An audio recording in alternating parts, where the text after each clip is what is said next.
Hello, everyone, and welcome. This is Denise McPherson of Denise and Stuart. And tonight we welcome you because we're going to be talking about the changes that Olympia Trust has just implemented. Hold on.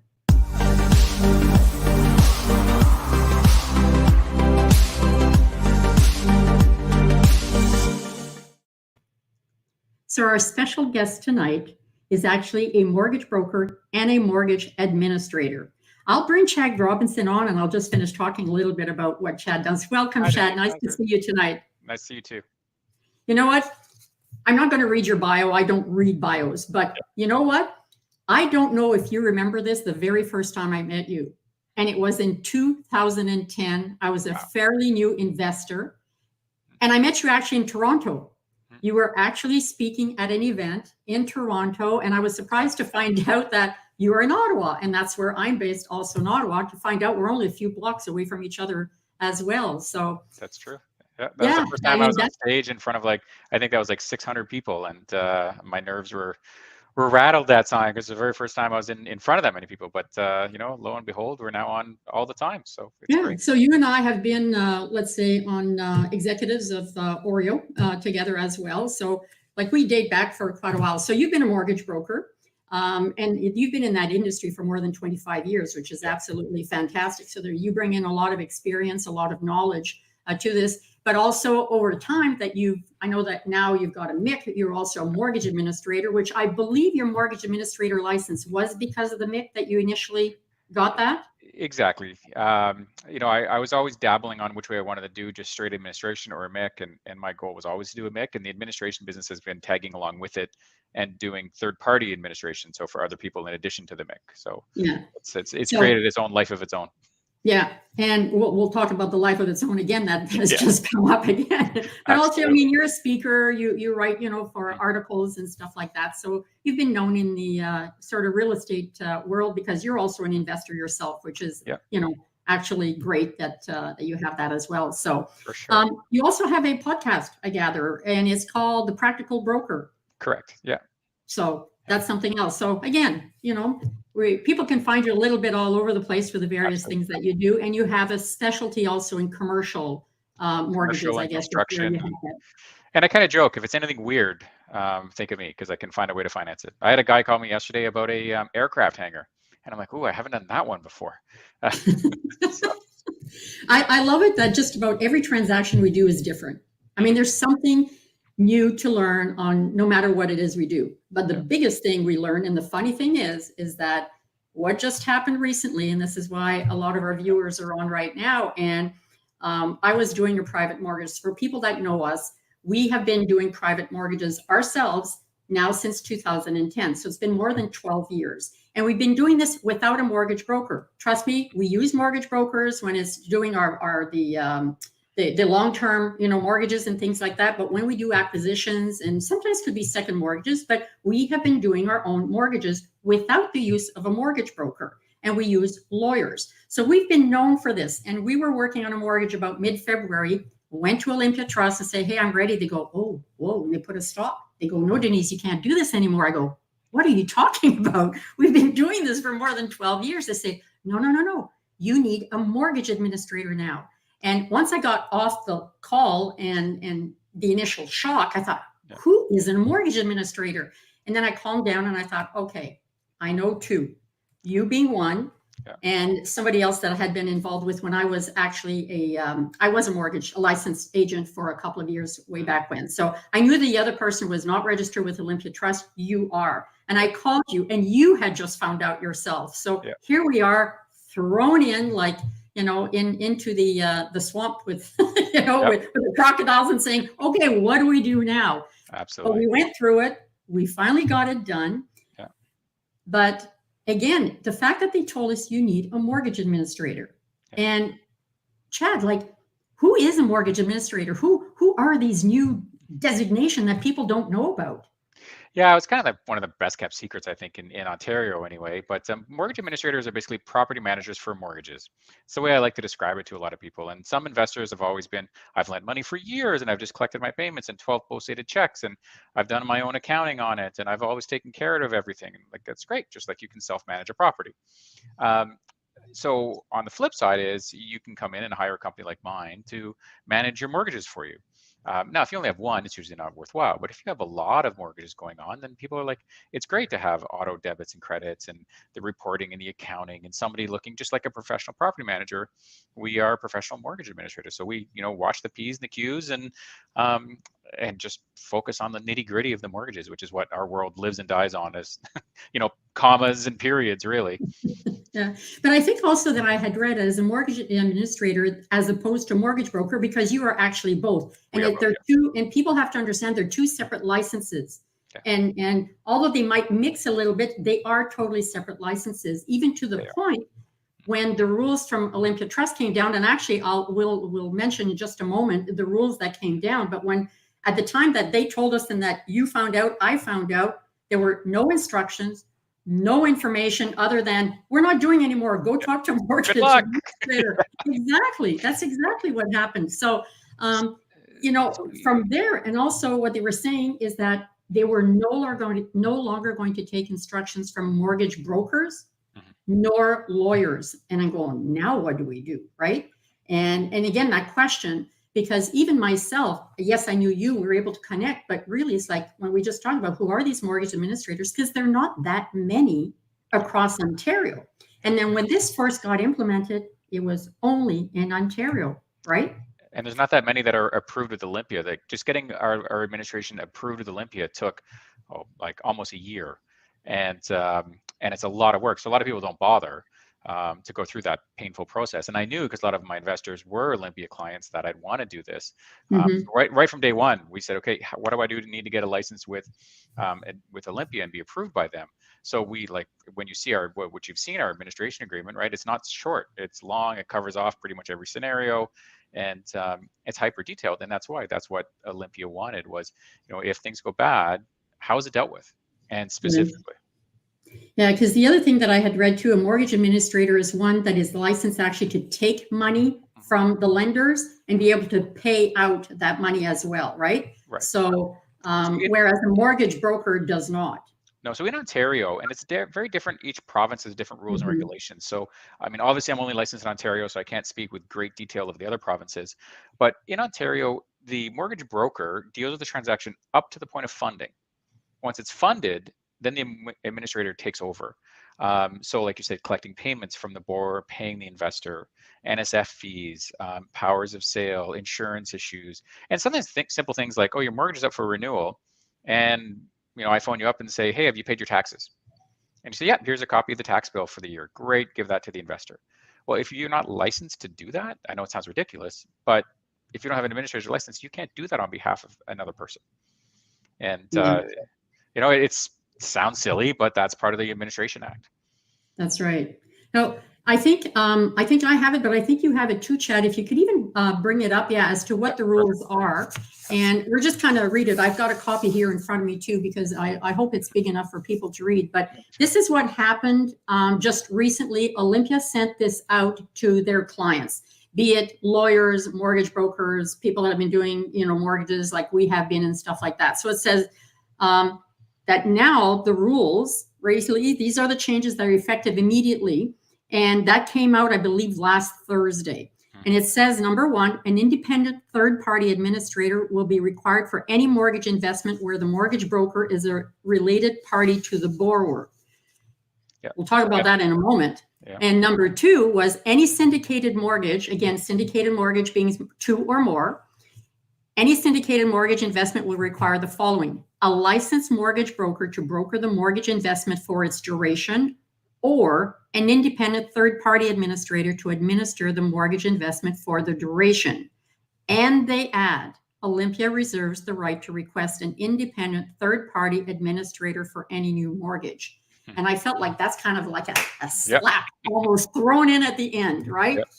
So people have had a chance to probably just kind of see that. So we'll get you back on screen here. And I kind of like to dissect this a little bit, because the first thing that they talk about is that if you're a third-party administrator or a mortgage broker and you have a related party to the borrower, so in other words is if you are a lender, Chad, you have RSPs, TFSAs, whatever you have, if you decide to learn your funds, you can no longer do your own mortgage. It's true. I can't.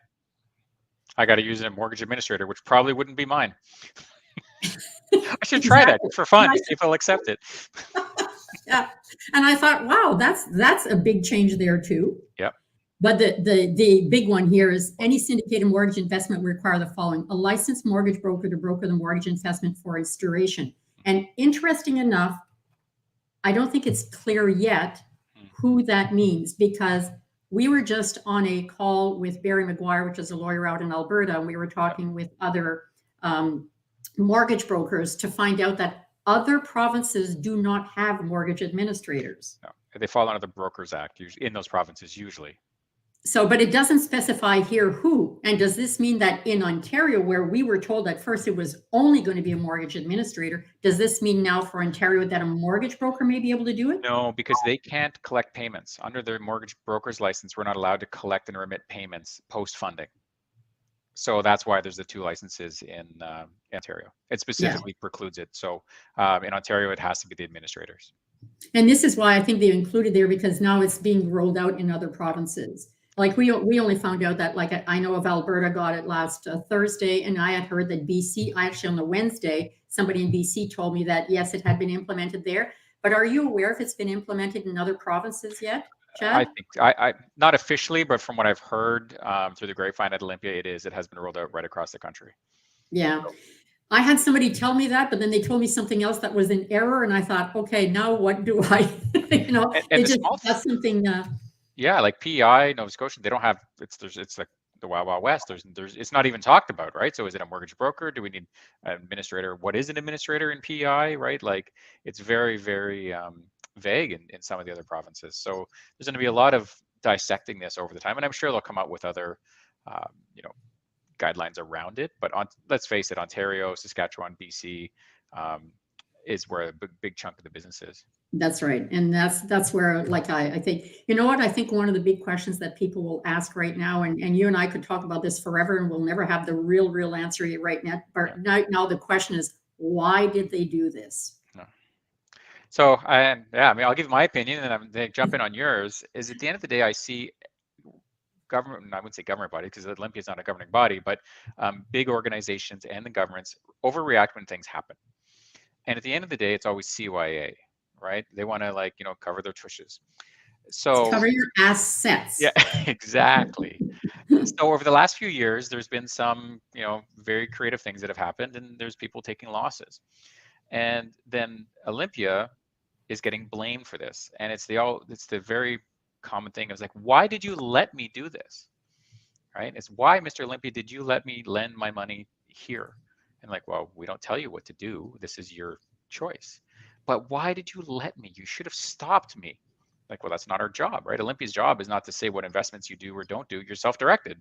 That's the point. You can go buy Tesla shares today or Bitcoin tomorrow or whatever you want, right? You're not going to call them up and say, why did you let me buy Bitcoin and it dropped tomorrow? But in the mortgage world, there's ways to put regulation around that. So now they're downloading the liability to us. So they're basically saying to the mortgage brokers and mortgage administrators, is this investment for Mr. or Mrs. Smith? Is it applicable for them? Is it a good investment for them? And if it's not, then it's our neck on the line. And we have that duty to check IDs and do all that stuff, where Olympia was, and they were also putting, a lot in the lawyers. So it's like, who had the responsibility? So now it's, especially in Ontario, it's pretty clear what a mortgage broker's roles are, what an administrator roles are, what the lawyer's roles is. It's very, very clear. So that's my take on it. What's yours? Well, as we know, there's been a lot of defaults, I guess, in the last while. As you say, a lot of people have taken certain liberties, and then there's been quite a few cases that have happened out west that many people are aware of. And that tainted, I think, the industry even worse than what it was before, because those were massive losses that happened there, and a lot of cases and everything happening there. So initially, when I had spoken to Olympia, they said, "Oh yes, that's because of that." And then it didn't make sense totally, because I said, "So why are you implementing only in Ottawa? Not Ottawa, I mean in Ontario, because that happened out west, right?" But I mean, even that, with what happened out west, it does impact investors across Canada, because many people had invested in those areas, right? And so there is a impact. But it's like anything else, right? When something negative happens, they tend to paint everybody with the same brush, Yeah. unfortunately. For So sure. now it's a way of being able to navigate through these new rules that are now going to be put in place and figure out, okay, how do we go forward? So one of the things is, why don't we kind of talk a little bit about what the impact is? And I'm talking here with borrowers because we have been using personally, and I think you're like that too. We've been borrowers and lenders ourselves, and you do that too. But from the borrower side is when we do our acquisitions, we find our lenders, we nurture those lenders, and we follow the rules about, like the OSC rules, the Securities Commission, for, knowing their friends, their family, their business colleagues. So there are rules on how you get to borrow that money. And it's important for people to learn how to do that. But I understand not everyone follows the rules. And you can see that right now, even on social media. And you'll know exactly what I'm talking about, of people going out there that are advertising money on social media. They're advertising rates, which they can't, even as a mortgage agent, which they would be licensed to advertise even a percentage rate. They don't even do it because the broker says, don't do it, right? So there's a lot of abuse going out there. And until somebody gets really slapped on the fingers with some of the stuff that's happening online, and it will happen, just like what just happened now with the defaults, it will happen at some point. So when you can learn the steps to do it properly, then everybody wins. And that's what you want, right? You want everybody to win. So let's look at the impacts now for those borrowers, because we're real estate investors. We want to grow our portfolio. And all of a sudden it's like, okay, Chad, what do you want me to give you? What do you need? Why do I have to do this? So the rules are changing. So now we got to work within those new rules. So let's talk about some of those changes that are going to be happening. What will a borrower sort of need? What will they need to provide, let's say, to you as a mortgage administrator to be able to get that mortgage done? So first thing you got to be prepared for, it's going to be a little bit slower, and it's definitely a different process. So than you're used to, most likely. So don't do things in a rush. I can say. Don't leave it at the last minute. We got called, actually, we had another crisis call today from another friend of mine who's a mortgage broker, and got caught with this, and they were even unaware, and they're in the know. And they're like, we're doing a mortgage, and my son is the borrower, and I've already set up the lender, just one lender. But because the mortgage broker was related to the borrower, they're like, no, we need an administrator. We're closing in 2 days. It's a purchase, right? It's like, so even people that are already like literally in the know of this every day miss this. So anyway, so all that being said is, prepare, get, a little bit early, contact, if you want to use us, get in touch with us early about the process.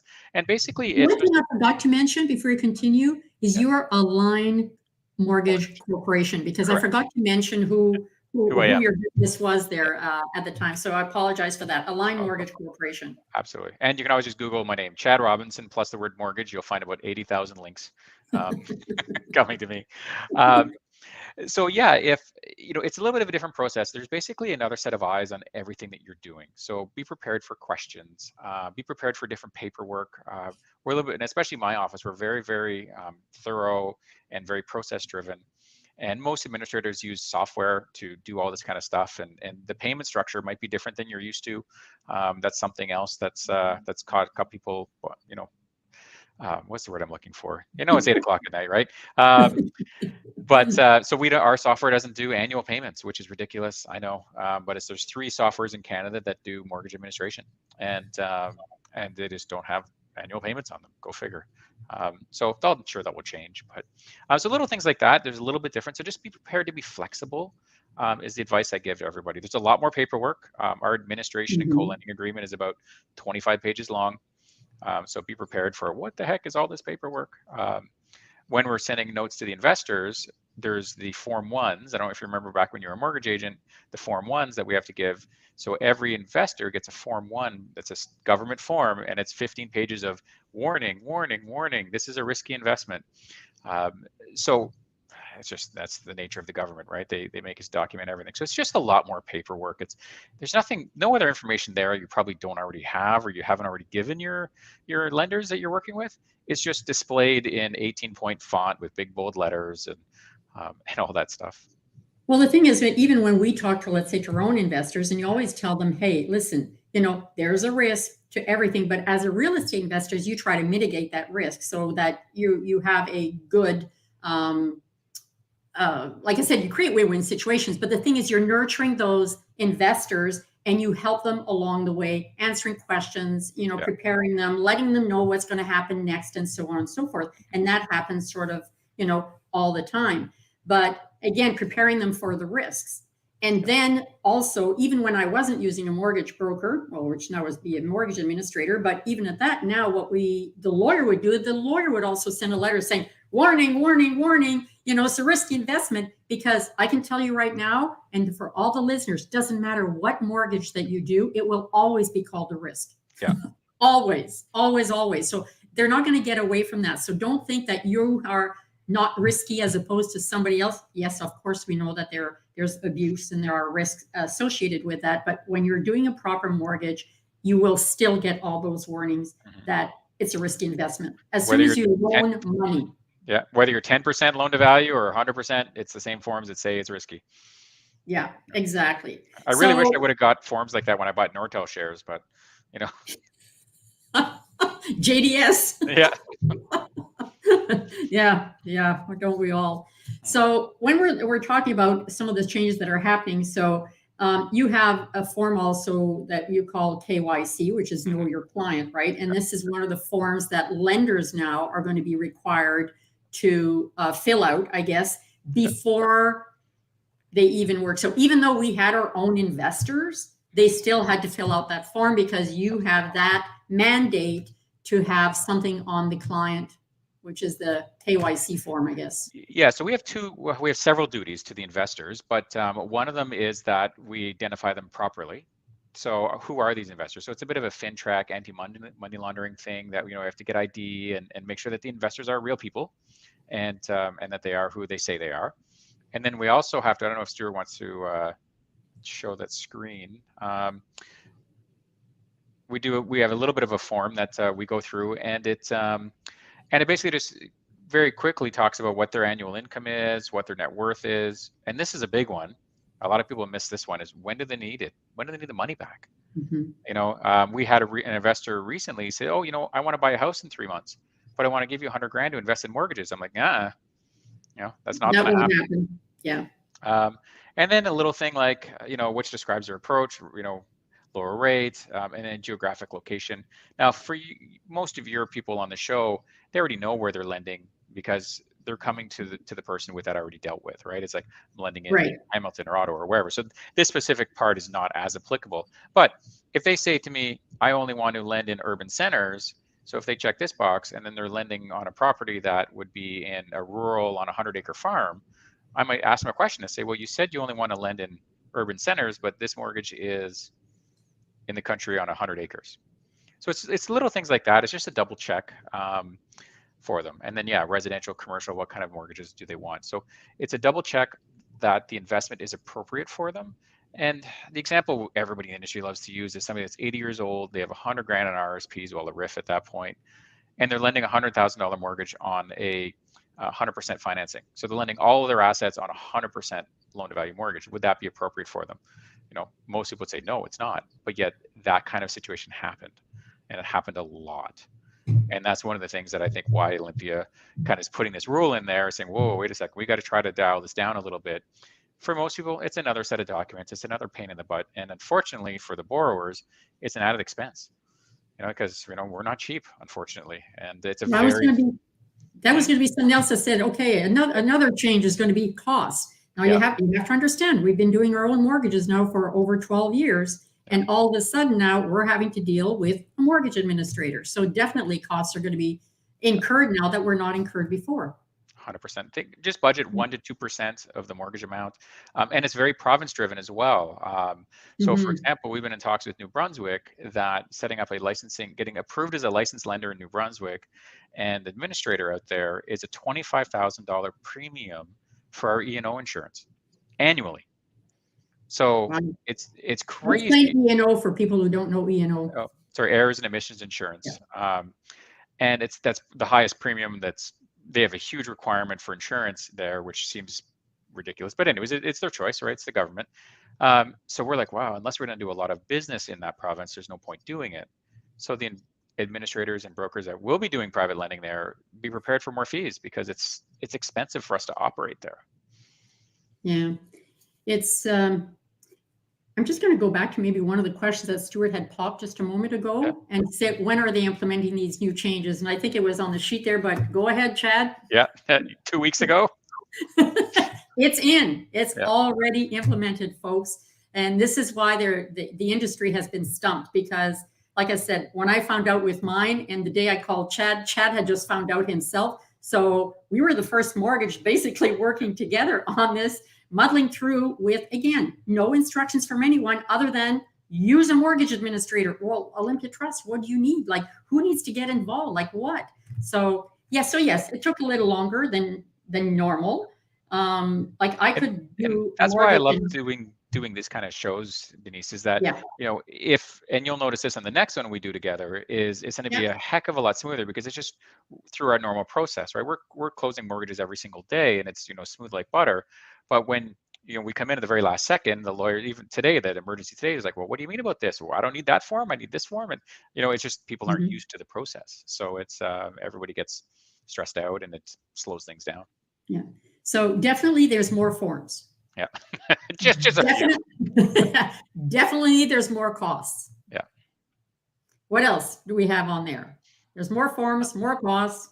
There's a little bit more time. But if we do it in advance, there's not necessarily that much more time. You know, especially if, like yourself, right?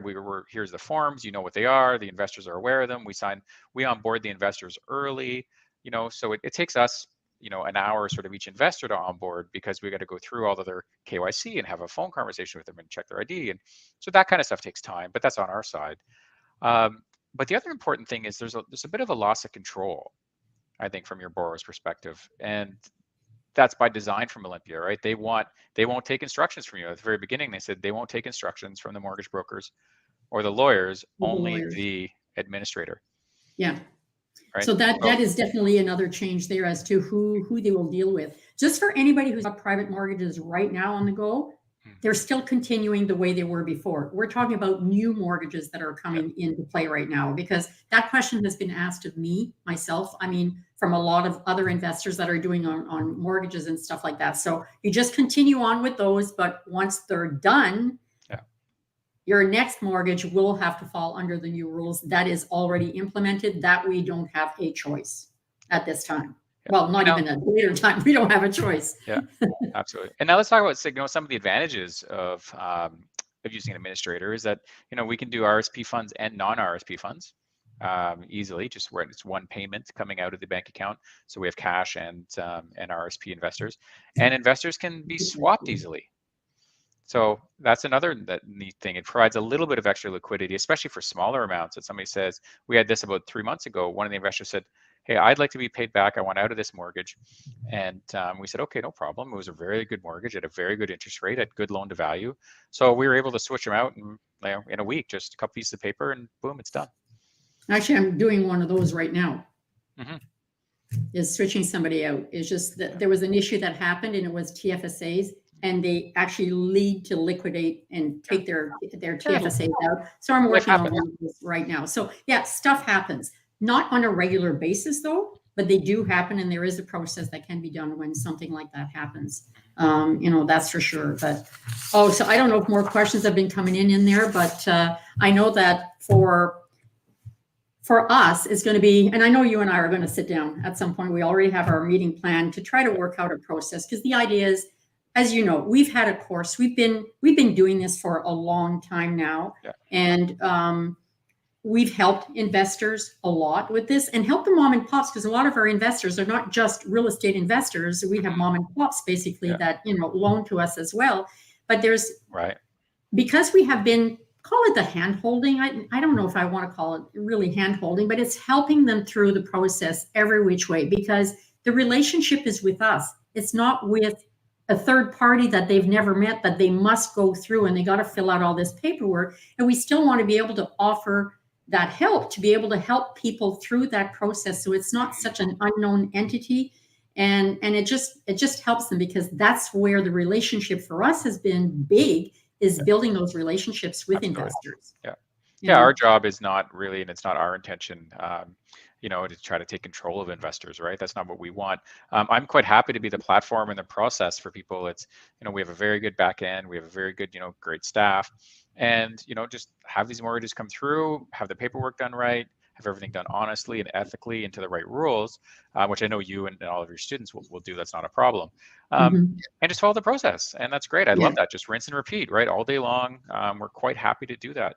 The other Yeah. thing for us, that's another note to all of your borrowers that might be a change, especially if you're just doing Olympia, is that we require appraisals on properties. That was going to be my next thing. As I Oh, say, was it? there's All right. another change coming, Chad. Yeah. You and I have had that conversation, because right now, when we do our private mortgages, our agreement of purchase and sale is sufficient to be able to do a mortgage through with Olympia Trust. Yeah. Now, with your process, Yeah. you're requiring an appraisal for each and every mortgage. Correct.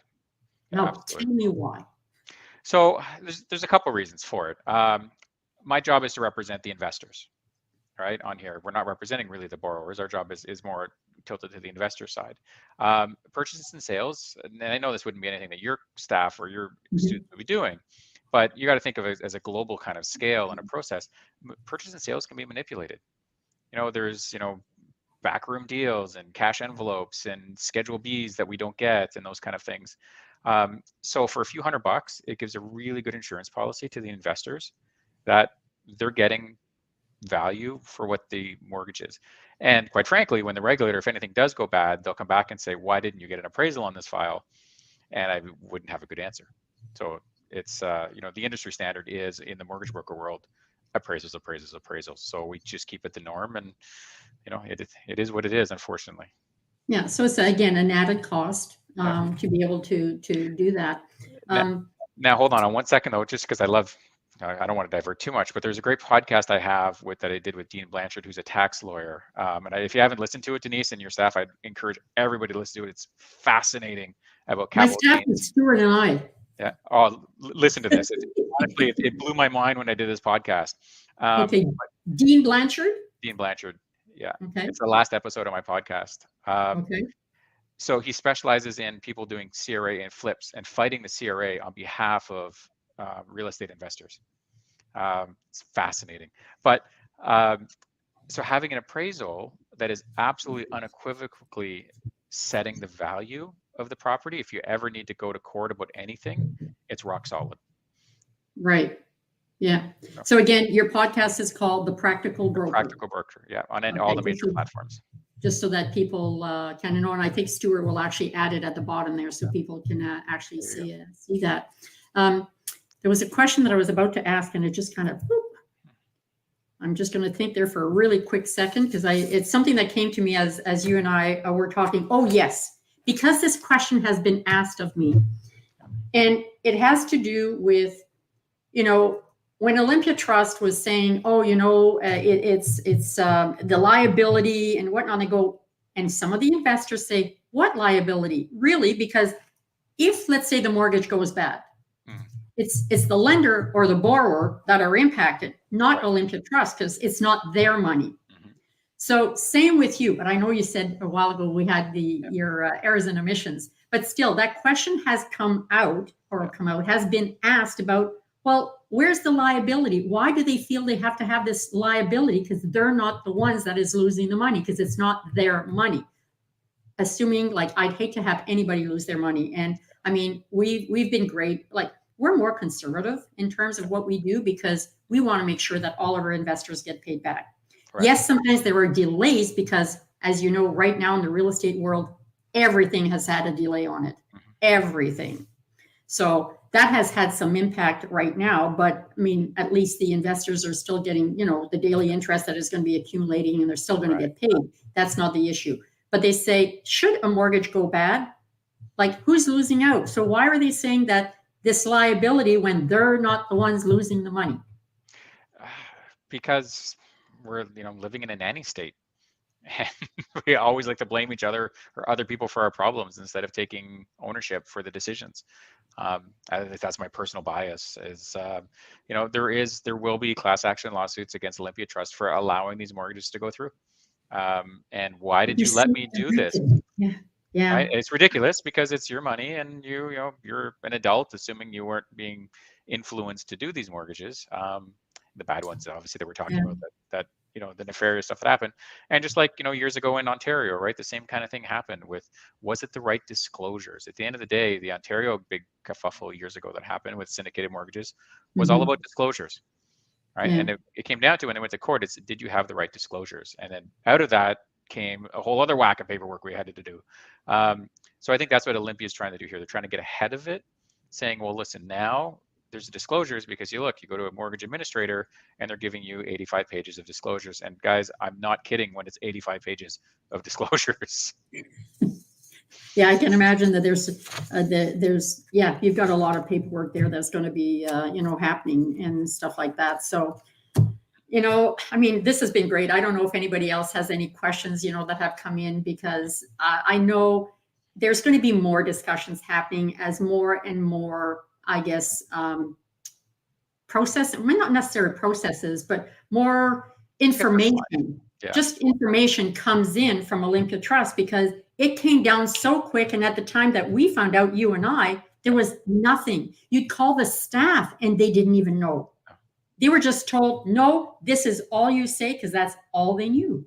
Yeah, they just said, yeah, nope. The answer was just no, call it administrator. And they weren't even referring you to people. It was just, luckily you happen to know me, and Yes. that we could, do that transaction quickly.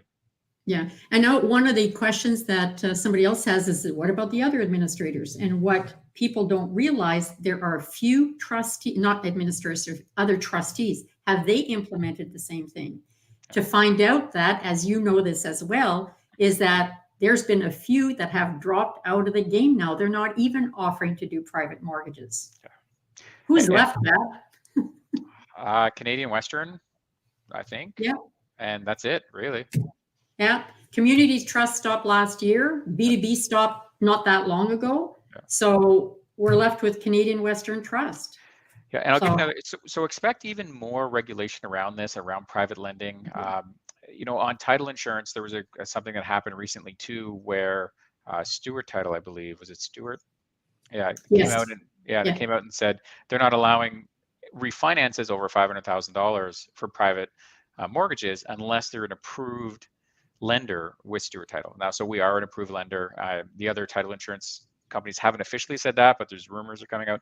So basically what's happening is there's some fraud happening. There's a lot of, bad things happening, and they hit nails with sledgehammers.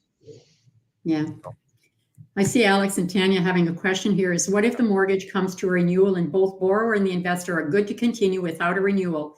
Let's say there's a small delay in refinance. Is it possible? Right now, it seems that way.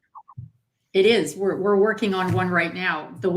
This is the funny part, and I'll just mention it to people, is that mortgage is actually waiting, and it's one where I am a lender. Okay, I'm not the borrower. I am a lender on it. But the thing is, it's taking longer to get the zoning, the rezoning, and the severance done. Again, we've experienced that from some of our stuff that we're working on. So it's taking longer. So the mortgage expired in February. So everybody agreed to just kind of let it go on for now, until we had the issue with the one investor that needs access to her TFSA. She needs to get that money out of her TFSA. So now the only change, and that's why now we're having to do a mortgage renewal. Whereas, because it's happened so many times that you can't meet the deadline and everybody agrees, Olympia Trust is okay to just let it go. You still have to make those interest payments that you had said you would make. That doesn't go away.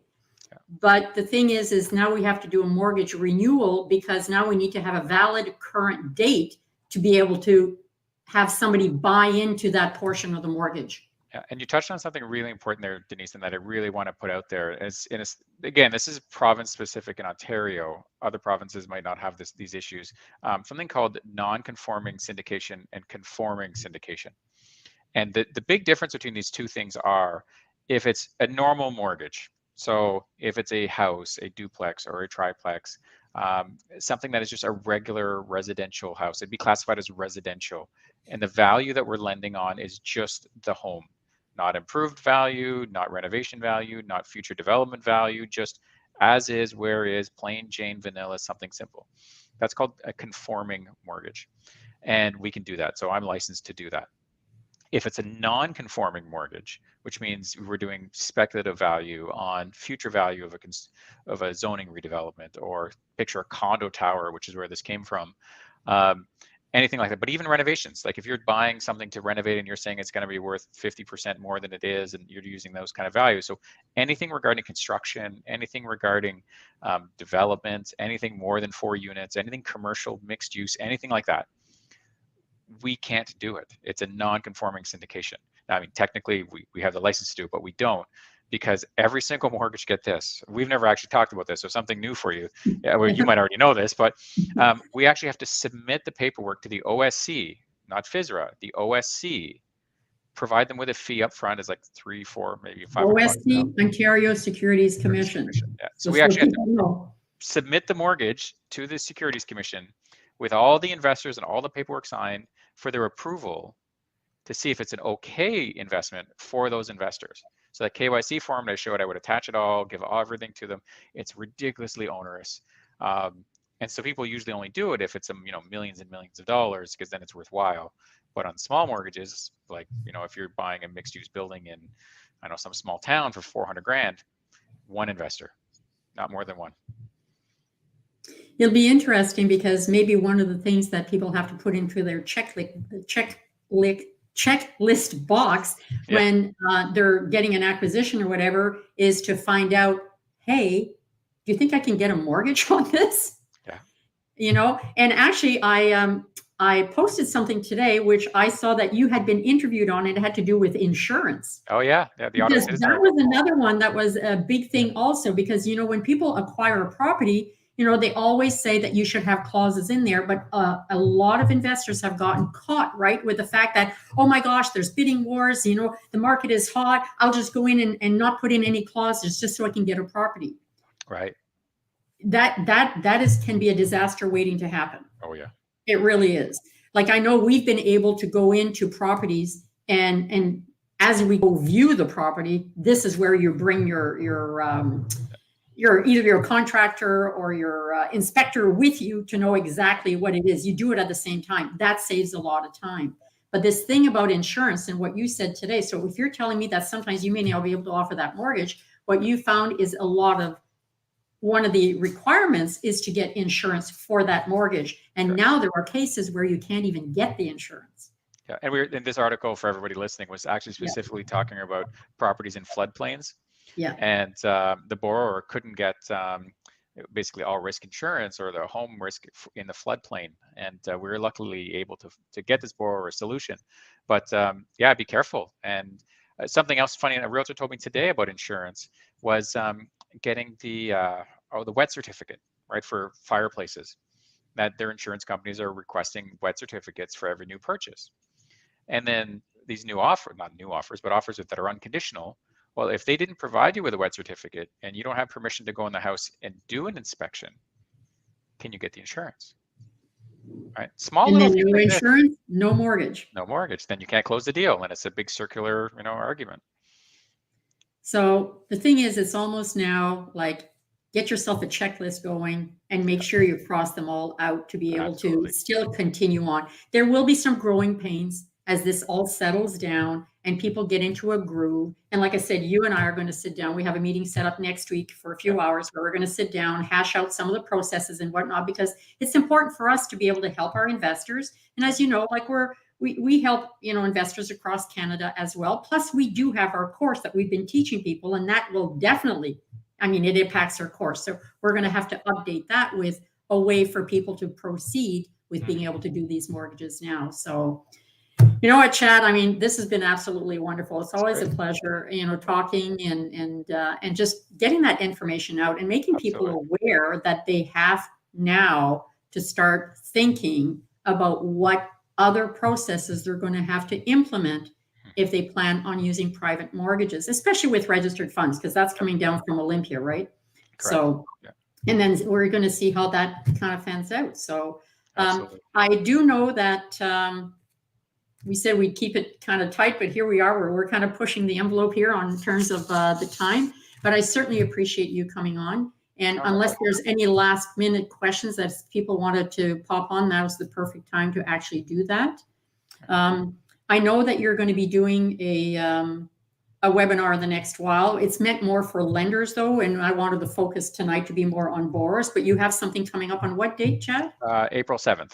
April 7th. Okay. So that you're going to be, We're going to be doing a deep dive into the technical side of administration and lending. And so it's really going through the paperwork, like in a micro kind of manner. So if you are a lender and you're interested in that, by all means. Yeah.